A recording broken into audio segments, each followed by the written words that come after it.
Alors, tout d'abord, ce qu'il faut savoir, c'est que vous me dites que vous avez le cancer de la prostate.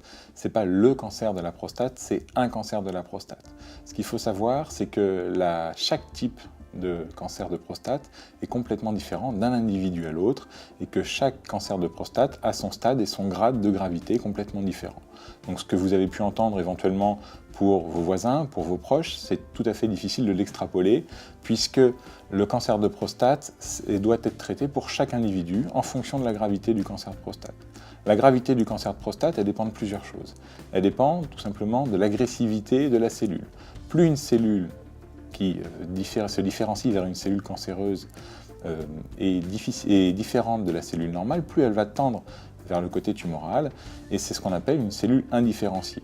Ça, c'est quelque chose qu'on voit très bien sur les biopsies ou même sur les pièces de prostatectomie, où on classe le score de Gleason. Le score de Gleason, c'est un score de gravité, de différenciation des cellules. C'est-à-dire que plus le score est élevé, plus la cellule est différente d'une cellule normale, et plus on va se retrouver vers un cancer avec un potentiel d'agressivité élevé.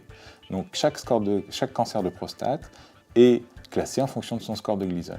À côté de ça, à côté de l'étape cellulaire et tissulaire, il existe aussi le degré d'extension de votre maladie.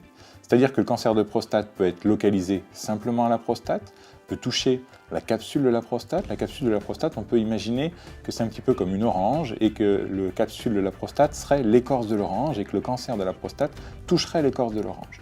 Si votre cancer de prostate est parfaitement localisé à la prostate, le traitement ne sera pas le même que s'il touche la capsule, c'est-à-dire l'écorce de l'orange pour avoir l'image de tout à l'heure, ou bien même si le cancer est localisé au niveau des ganglions, ou bien même si le cancer est localisé à distance sur d'autres tissus, y compris des tissus osseux. Et puis, à côté de ça, chaque type de cancer est différent, mais chaque patient est également différent. Chacun a un vécu différent et les conséquences des traitements ne seront pas forcément vécues de la même façon chez les différents patients.